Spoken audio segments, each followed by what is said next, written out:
Jadi prediksi FKM UNER itu apa mengusung gizi perkotaan sehingga salah satu wujudnya adalah salah satu pencirinya adalah mata kuliah gizi urban ini. Oke, kita mulai dulu dari anu ya. eh saya sampaikan dulu kontrak kuliahnya, maaf ya. Kuliahnya nanti dulu, kontrak kuliahnya dulu.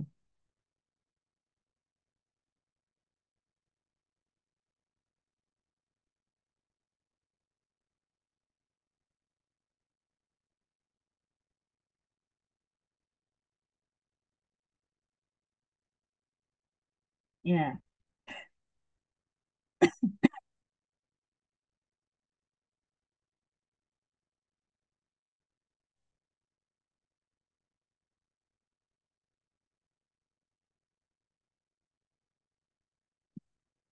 untuk kuliah ini diampu oleh beberapa dosen.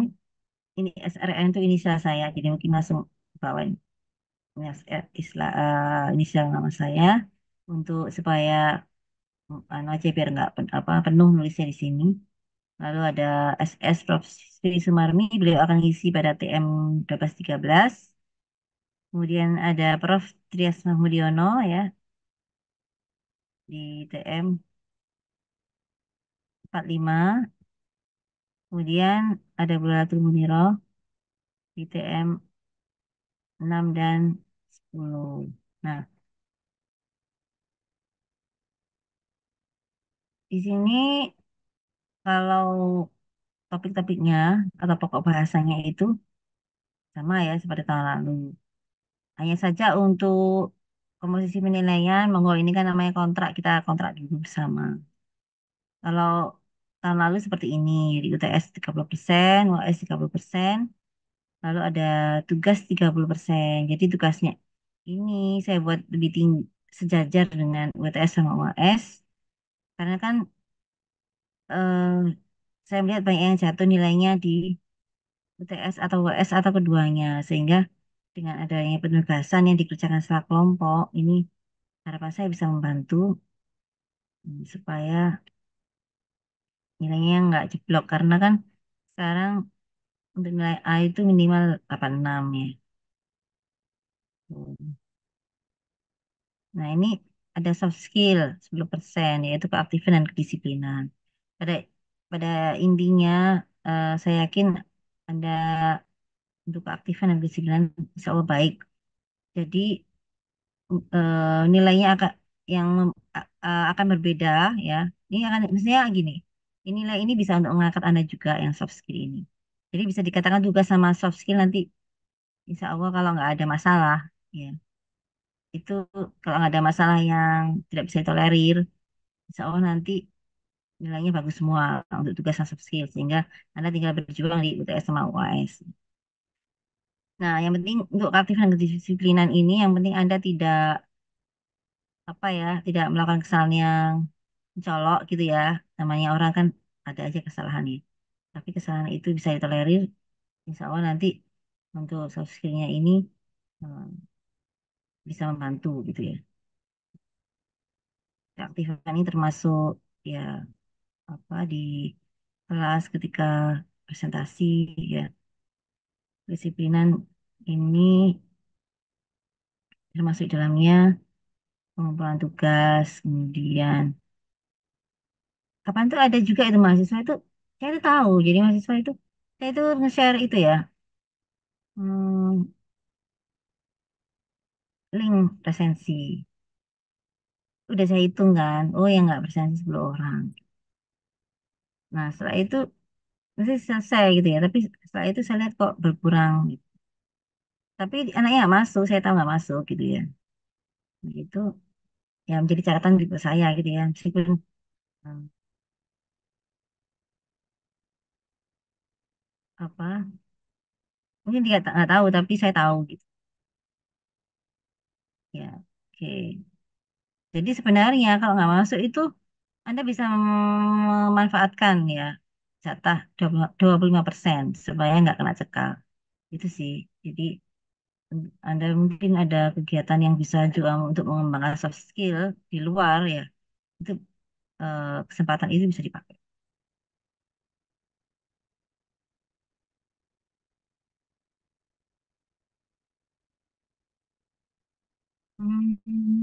Ya, ini ya. Jadi yang dikasih bintang-bintang ini adalah topik-topik untuk penugasan. Ya, jadi ada 1, 2, 3, 4, 5, 6, 7, 8, 9, 10, 11 ya. 1, 2, 3, 4, 5, 6, 7, 8, 9, 10, 11. Iya, ada 11. Anda ada 80 orang, sehingga ada yang 7, ada yang 8 ya, anggota kelompoknya. Yang PMM jangan kumpul satu kelompok tapi harus menyebar ya. Menyebar di satu orang satu ya. Kan ada 8 orang. Ya, 8 orang ya. Oh, berarti ada yang dua ya. Ada dua di satu kelompok. Ada yang 2 orang yang di satu kelompok. Ya. Itu ya jadi nanti Anda saya minta untuk membuat makalah ya, lalu dipresentasikan. Nah, kemudian makalah sama PPT-nya diunggah di Debat ya, dengan waktu yang akan ditentukan. Oke, mungkin ada yang mau usul.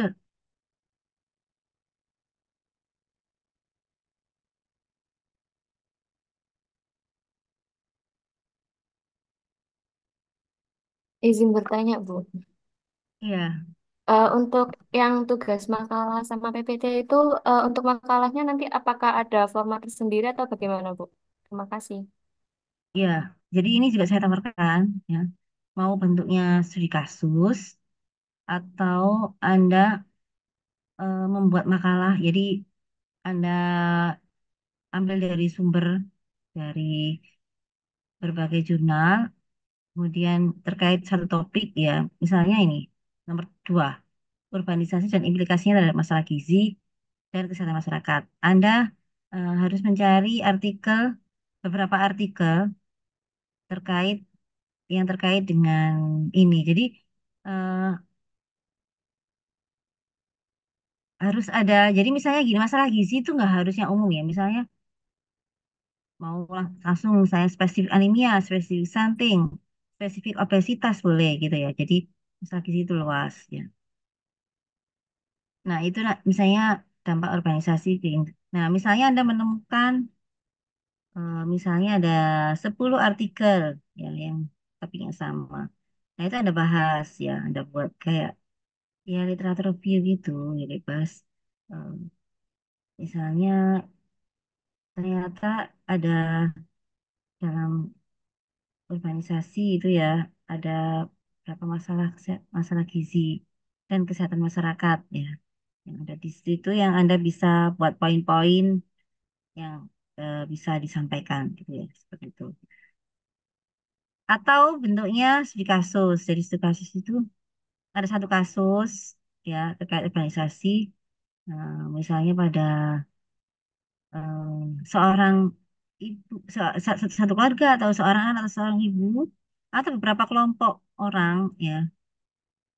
Nah itu Anda bedah ya masalah terkait urbanisasi, masalah apa yang dari urbanisasi itu yang ini yang kita bahas poin 2 ya.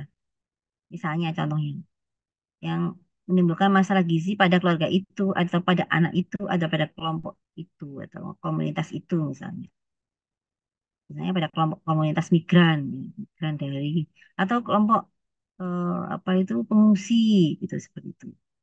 Atau memang masyarakat miskin perkotaan yang dia eh, pindah ke kota dari desa ke kota. Tapi Anda nggak perlu turun lapangan, tapi berdasarkan penelusuran artikel ya. Kalau turun lapangan nanti hmm, mungkin nanti aja kontak ke yang lain atau saat skripsi.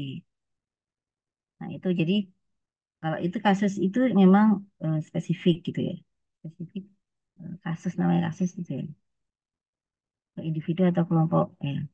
Tapi kalau yang tadi itu kan ada bedah jurnal yang dengan topik yang sejenis untuk menyimpulkan ternyata ya urbanisasi itu eh ya menyebabkan implikasinya ini berdasarkan jurnal yang Anda review ya.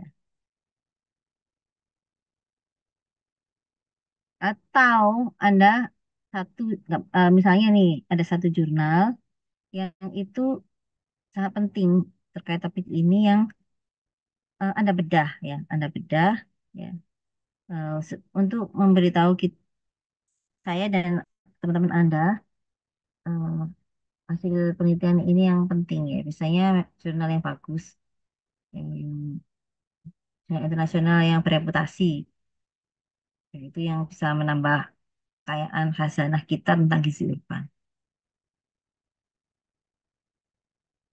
Gimana? Mau yang mana?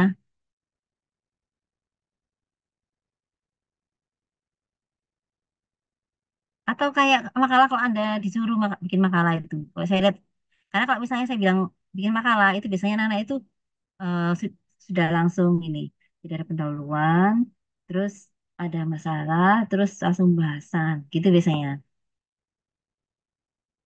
Biasanya kayak gitu anak-anak.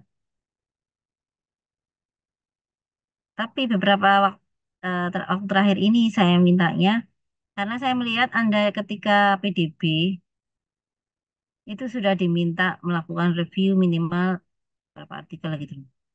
Sehingga alangkah baiknya ini dilanjutkan, ya kalau saya apa, menawarkan juga ya, dilanjutkan minimal jadi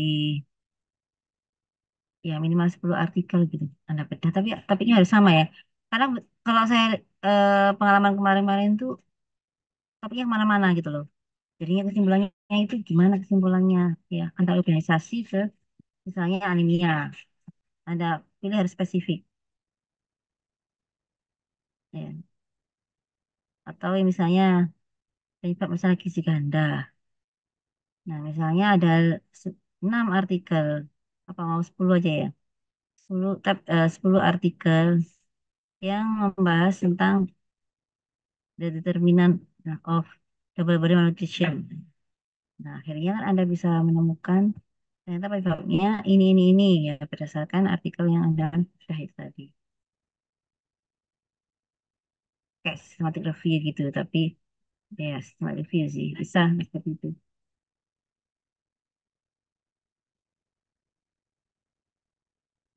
Ya itu aja ya, yang terakhir itu aja ya.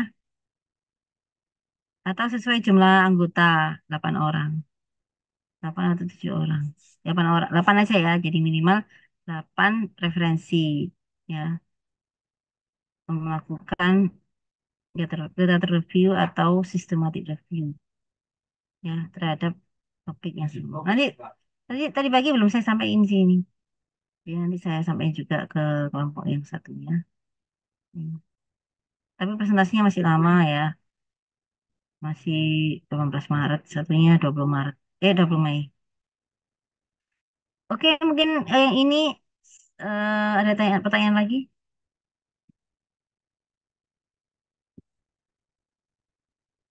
Baik, terima kasih Bu. Mohon maaf izin bertanya lagi. Berarti nanti itu semua kelompok mengerjakan untuk setiap materi pertemuan seperti itu, Bu.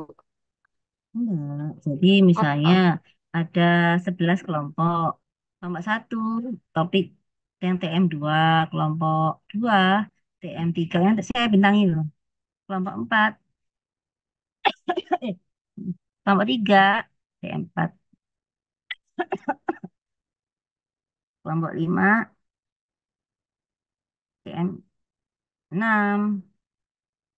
Karena ini kan nggak dimasukin, ini masih pengantar ya. Jadi yang dibintangi ini, ya gitu ya. Jadi ada kelompok yang nanti baru tampil ya baik, Bu. Terima 14. kasih. Nah, ini kebetulan ada azan ini soalnya di depan rumah saya ya. Kita break sebentar ya.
Baik, sekarang kita mulai pengantarnya dulu aja ya.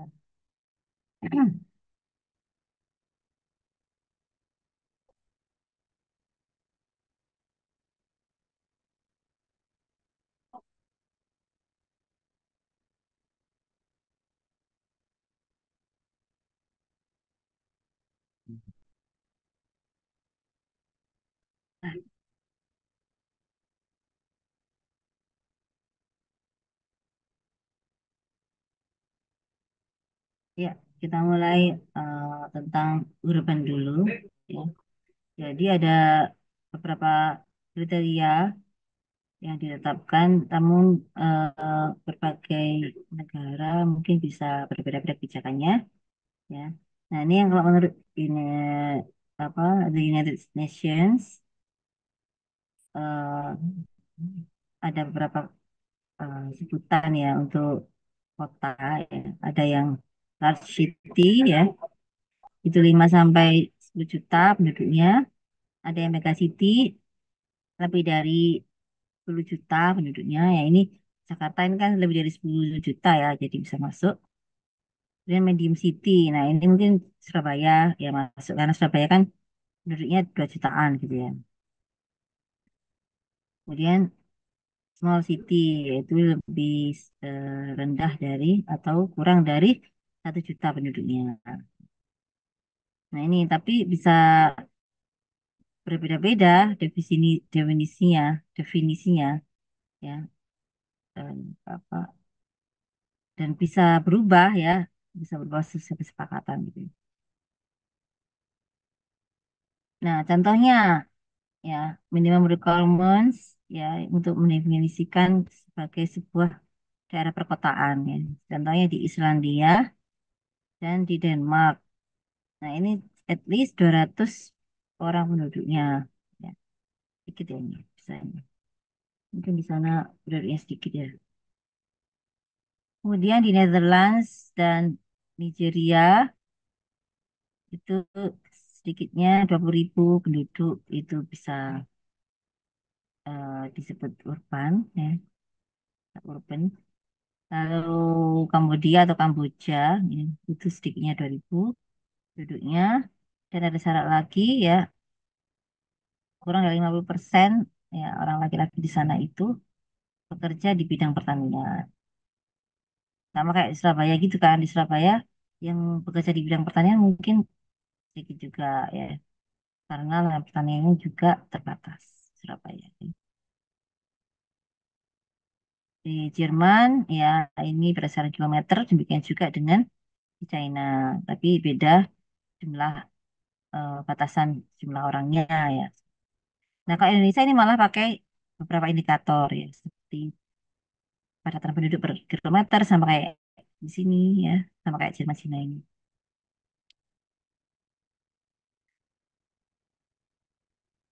Ya, ada yang berdasarkan persentase rumah tangga pertanian sama kayak di Kambodia ini.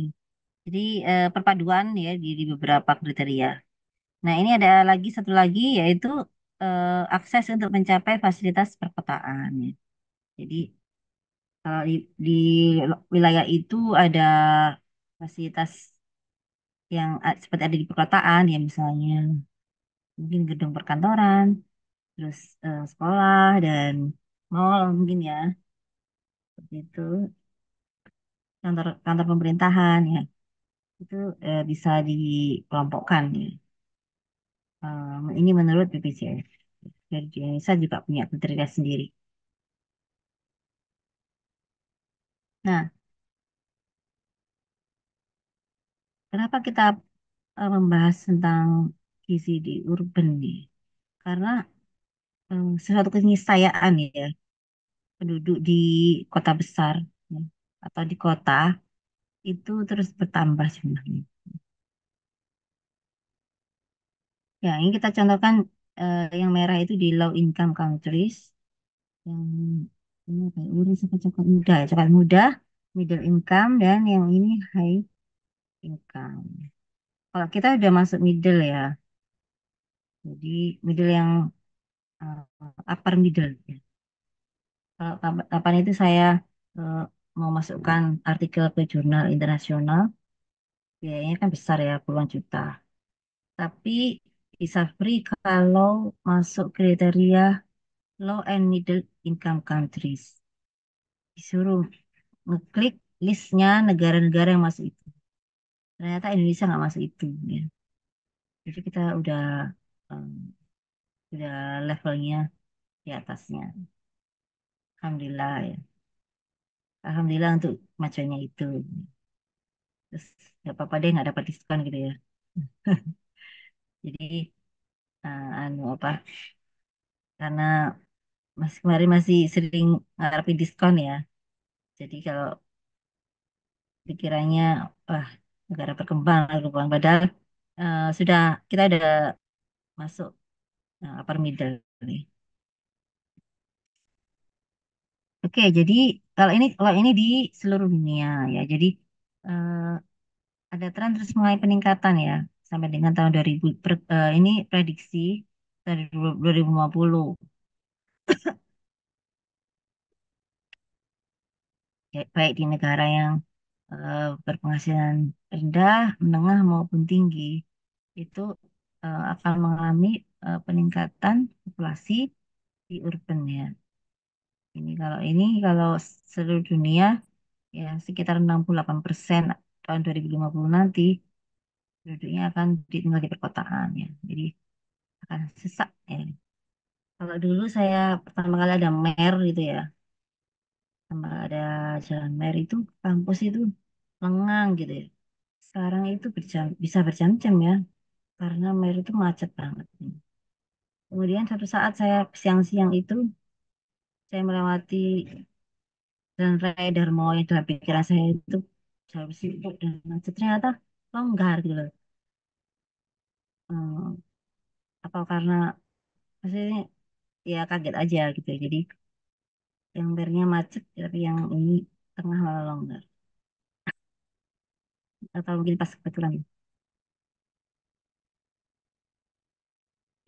Ya itu jadi demikian juga dengan bertambahnya megacities. Jadi karena semakin banyak pertambah penduduknya ya sehingga syarat minimal 10 juta tadi terpenuhi ya. Jadi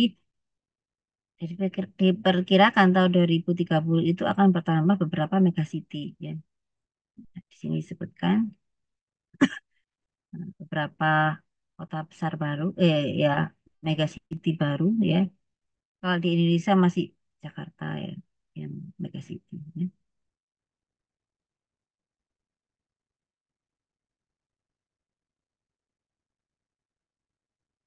Nah, ada beberapa masalah gizi di perkotaan ya yang bisa kita lihat ya.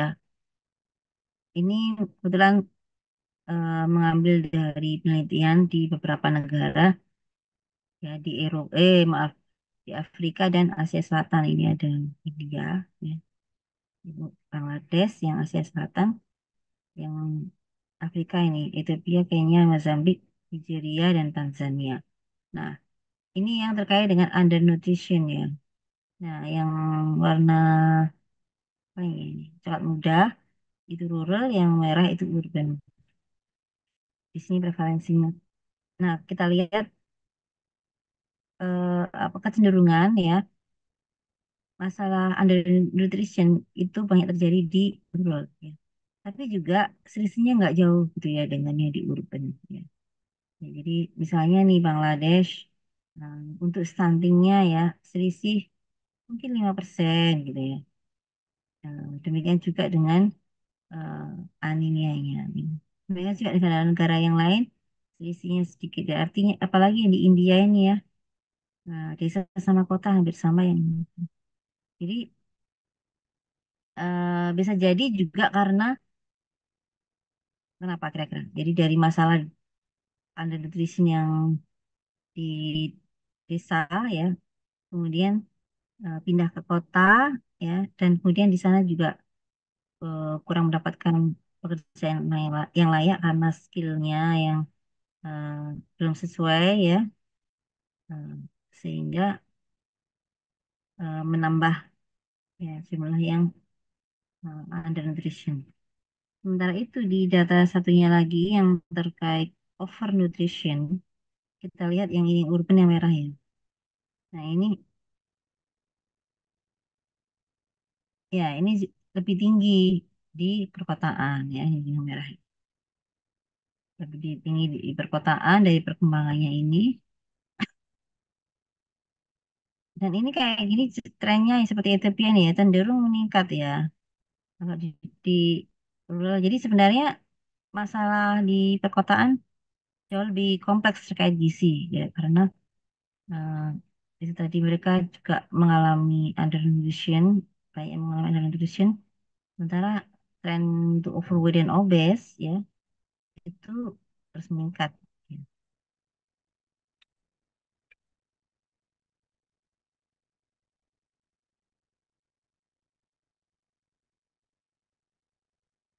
Nah, di sini juga perpindahan itu ya terjadi juga transisi dan nutrition transition ya atau transisi gizi dari eh, typical dietnya ya yang di rural bisa jadi dia banyak mengkonsumsi padi-padian ya, kacang-kacangan, sereal, nasi ya. Tapi ketika di urban ya dia akhirnya ya mungkin tuntutan hidup juga ya. Jadi misalnya kalau dulu kerja di sawah bisa masak dulu, kemudian dimakan ketika istirahat ya. Nah sekarang kita di kota ya misalnya dia tidak di kantor gitu. Nah, mungkin tidak sempat lagi masak gitu ya. Ditambah lagi eh, banyak tersedia ya makanan-makanan di luar yang eh, tinggal makan nih, mesti itu siap ya, ya proses and package food ya yang kita tinggal beli sudah dalam waktu singkat sudah kita bisa memperolehnya seperti street food ya sugar and fat and oil bahkan kita bisa pesan online seperti itu ya jadi itu eh, mempermudah ya kalau coba Anda cek itu di ke GoFood mungkin tawaran-tawaran itu banyak banget yang kayak minuman ya minuman manis kemudian apa yang makanan-makanan yang kurang ada sayurnya gitu, yang kurang menyediakan sayur gitu. Karena mereka juga mikir keuntungan juga kan kalau nyimpen itu lebih lama juga mungkin eh, kurang kurang fresh dan kalau nggak laku bisa eh, terbuang seperti itu ya dan rasanya juga memang sangat enak seperti itu. Sehingga eh, banyak akhirnya itu tadi jadi karena tuntutan juga gitu yang memilih eh, jadi berubah berubah ya tipikal dietnya dan itu akhirnya juga eh, pola dampak ke gizinya juga terjadi perubahan ya. Ya, dia yang semula di desa itu high stunting kemudian micronutrient deficiencies ya dan juga penyakit menular ya kemudian beralih ya jadi peningkatan overweight dan obesitas dan juga non-communicable disease burden ya. Jadi beban eh, penyakit tidak menular eh, semakin besar ya. Seiring peningkatan overweight dan obesitas karena perubahan eh, gaya hidup tadi ya, termasuk di dalamnya pola makannya. Nah, kalau kita melihat ya eh, pembelian daripada high processed food ya, itu memang banyak prosentasenya lebih banyak pada kelompok yang kaya, ya, atau berpenghasilan upper ya. Jadi ada upper middle, lower middle, vulnerable middle, poor. Dan rural sama urban polanya sama, cuman urban yang persentasenya lebih besar ya untuk pengeluaran eh, high processed food. Ya. Kita contohkan sama-sama yang upper di rural sama urban ya. Di urban itu persentasenya jauh lebih besar ya untuk yang processed food ya, kemudian yang low process sekian dan yang unprocessed sekian. Bahkan mereka nggak on production ya. Tuh. Sementara eh, yang on production ya itu eh, di urban banyak dialami oleh eh, atau ya banyak masih dijalankan oleh mereka yang poor. Tapi ini bagus juga karena supaya nggak ada persediaan ya pangan ya di saat misalnya harga semakin naik, tapi dia punya alternatif gitu. Nah, itu jadi semakin apa tingkat sosial ya atau pendapatannya rendah, itu yang on produksinya juga semakin tinggi. Tapi semakin kaya atau semakin tinggi dan penghasilannya, maka high process foodnya semakin banyak ya, yang dibeli. Nah, ini kebalikannya sama dengan rural, cuman persentasenya jauh lebih besar yang di urban. Jadi kalau di rural itu ya yang pur itu ya lebih dari 50% makanan itu diperoleh dari on production ya, mungkin dari sawahnya sendiri, dari kebunnya sendiri ya. Itu sehingga dia bisa apa mendapatkan makanan dari lahannya sendiri. Dan itu ternyata seiring dengan tingkat penghasilan yang lebih tinggi ya, income class-nya lebih tinggi ya, yang upper ini juga lebih sedikit yang on production ya, dibandingkan yang sebelumnya atau kelompok status penghasilan yang lebih rendah ya. Hmm. Jadi mungkin bisa juga di dengan misalnya di apa Anda juga bisa ini Anda apa renungkan gitu ya misalnya. Saya dulu waktu Anda kecil, misalnya nih orang tuanya masih berintis karir ya, masih belum kaya. Sekarang udah mahasiswa udah kaya. Bisa jadi kalau masih Anda mungkin masih ingat ya, pola makannya juga berubah. Gitu ya. Jadi ikut ya, hidupnya berubah seiring dengan meningkatnya pendapatan. Gitu. Jadi pola itu bisa tergambar juga dari penelitian ini.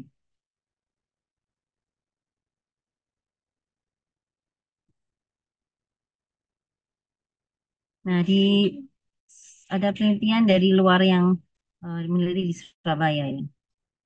Salah satunya di Surabaya. Itu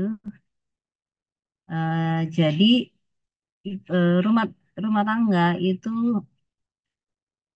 menghabiskan sekitar 38% dari total pengeluarannya itu untuk makanan. Nah, hampir setengah dari pengeluaran makanan itu 47%-nya atau hampir 50%-nya ya digunakan untuk membeli processed food ya and beverages ya. Masuk bread, cakes, fried foods, one dish meals, carbonated drinks, dan juga minuman lainnya.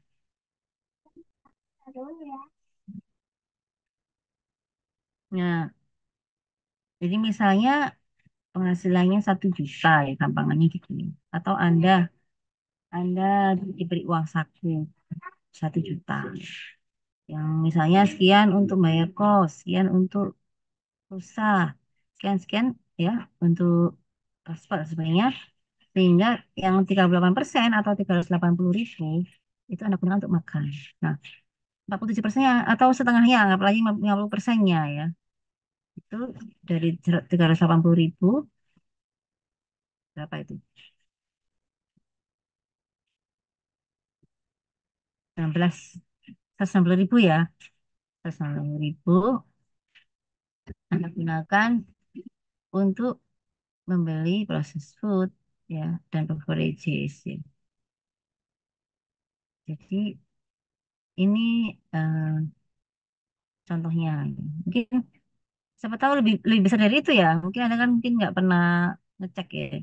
Coba Anda cek itu. Bisa dibuat penelitian juga sih sebenarnya. Total pengeluaran untuk makan itu distribusi untuk apa aja yang khusus untuk makan dan minum.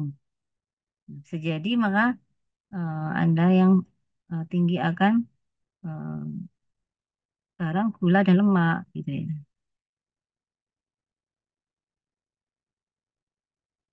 Nah, di beberapa negara low and middle income countries ya,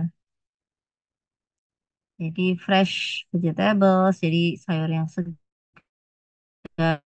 buah-buahan dan juga eh, makanan sumber yang bersumber dari hewani itu cenderung lebih mahal ya dibandingkan highly processed and convenience food. Ini, apalagi yang dibandingkan dengan ya termasuk highly processed itu termasuk mie instan itu ya termasuk ya. Apalagi dibandingkan dengan itu ya. Jadi kalau saya punya uang 5.000 ya, kalau saya beli apel bisa jadi malah nggak dapet karena harganya apel yang ini ya, apel yang merah ya. Bisa jadi saya nggak dapet satu aja nggak dapet. Tapi kalau saya buat beli Indomie ya, saya langsung kenyang gitu. Jadi akhirnya hmm, itu menjadi pilihan gitu. Karena itu tadi ya lebih mahal harganya. Nah, sehingga itu menjadi tantangan tersendiri ya untuk mereka ya yang memiliki penghasilan yang rendah di negara yang low middle income ya. Nah, jadi seringkali juga sumber pangan keluarga ya dari keluarga yang memiliki penghasilan rendah itu juga seringkali hanya kecil atau sedikit seperti itu ya. Sehingga mereka rentan mengalami apa, goncangan kalau harga misalnya sembako naik itu udah goncang gitu ya. Maksudnya jadi bisa beri mengalami kerawanan pangan gitu ya.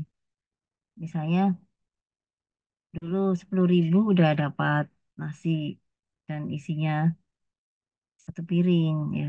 Tapi karena apa itu apa itu inflasi ya, sehingga hanya dapat 10.000 hanya dapat setengah piring. Sementara penghasilannya tetap segitu ya, anggap aja tetap 10.000 sehari misalnya. Sehingga kalau terus-menerus terjadi maka dia akan apa mengalami kekurangan gizi karena tidak bisa memenuhi eh, kebutuhan gizinya.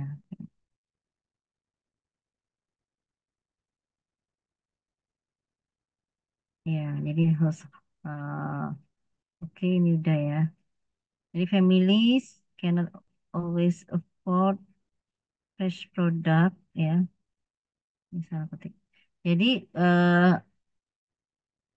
keluarga yang itu tadi dari low income tadi tidak bisa selalu mendapatkan atau tidak bisa selalu membeli ya atau tidak bisa selalu menjangkau produk atau makanan yang fresh dan juga kaya akan mikronutrien ya. Jadi eh, dia bahkan mungkin lebih mampu untuk membeli atau lebih bisa atau mungkin terpaksa bisa jadi juga ya makanan yang tinggi akan energi, lemak dan gula. Jadi di masih penelitian ini ya di sub-Sahara Afrika itu ya 57% penduduknya eh, itu income-nya itu lebih rendah dari biaya. Jadi misalnya biaya dihitung biaya untuk eh, dia bisa memiliki diet sehat dan sustainable artinya nggak hanya pas ada pesta, pas ada pencaan ya, undangan tetangga ya, kiriman saudara gitu kan. Tapi dia bisa memenuhinya ya sepanjang hari, ya berhari, eh, sepanjang bulan dan tahun ya di sustainable. Nah, biaya untuk itu ternyata lebih tinggi daripada total income-nya 57% duduk di sana di sub-Sahara Afrika dan 38% populasi di Asia Selatan. Asia Selatan itu contohnya India, Pakistan, Bangladesh, IPB ya, IPB India, Pakistan, Bangladesh.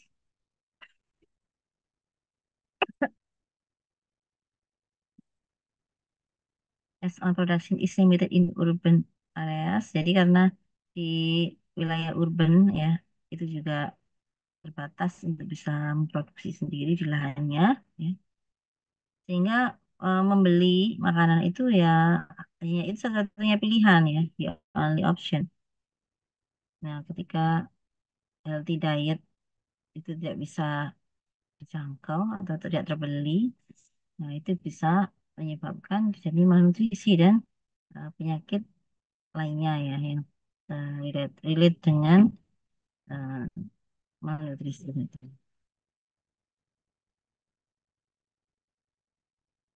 Nah, jadi the affordability of healthy and nutritious foods is also a concern across urban Asia. Jadi ini menjadi masalah juga di eh, perkotaan di Asia.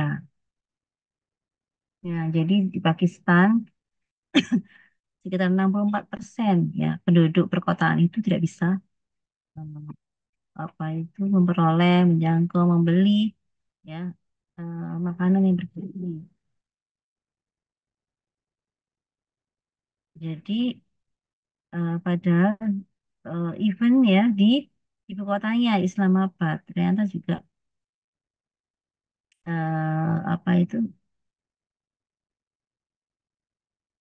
yang relatif ya kotanya itu ya, banyak kesempatan ya jadi wealthy cities ya yang bisa misalnya untuk meraih pundi-pundi kekayaan di kota besar gitu ya. Tapi ternyata eh, bisa apa itu banyak yang mengalami atau masalah ketersediaan ya kemampuan untuk membeli makanan bergizi itu menjadi masalah tersendiri. Nah, di sini contohnya di Islamabad, ibu kota Pakistan, dan di Indonesia itu di Surabaya. Jadi sekitar 20% penduduk tidak bisa memperoleh ya makanan atau tidak bisa menjangkau atau mengakses atau membeli makanan yang beraneka ragam dan bergizi. Nah, masalah lainnya yang ada di urban ya itu adalah lingkungan yang kumuh. Ya. Jadi mereka yang tinggal di lingkungan yang kumuh ya itu di beberapa penelitian disebutkan ini ya seperti Mozambik ya bahkan 80% ya orang kota di sana itu tinggal di pemukiman yang kumuh. Kalau Indonesia 22%. Jadi ini juga menjadi masalah kesehatan ya karena eh, di kota itu tinggal di kota itu mobilitasnya tinggi gitu. Bisa dicontohkan. Jadi kalau misalnya ada penyakit menular cepat, contohnya yang COVID kemarin banyak terjadi di kota, lebih banyak di kota daripada di desa.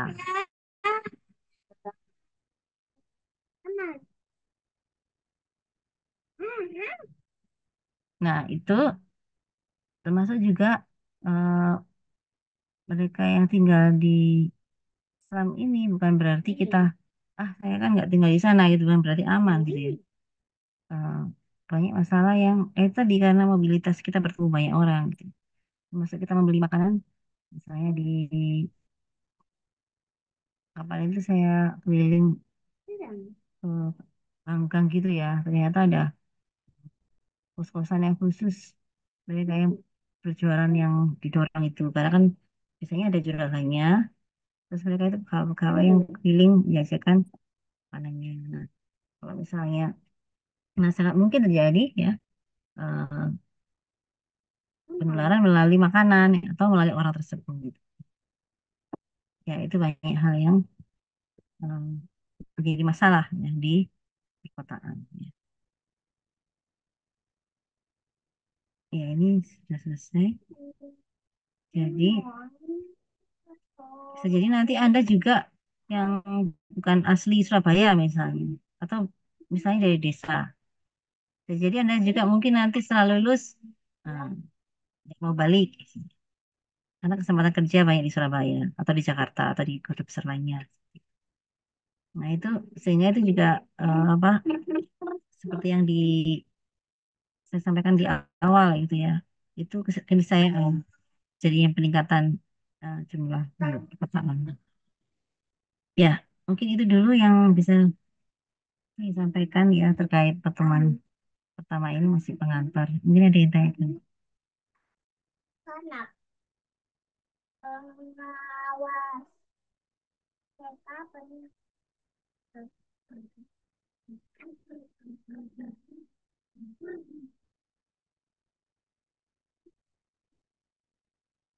Sepertinya belum ada, Bu.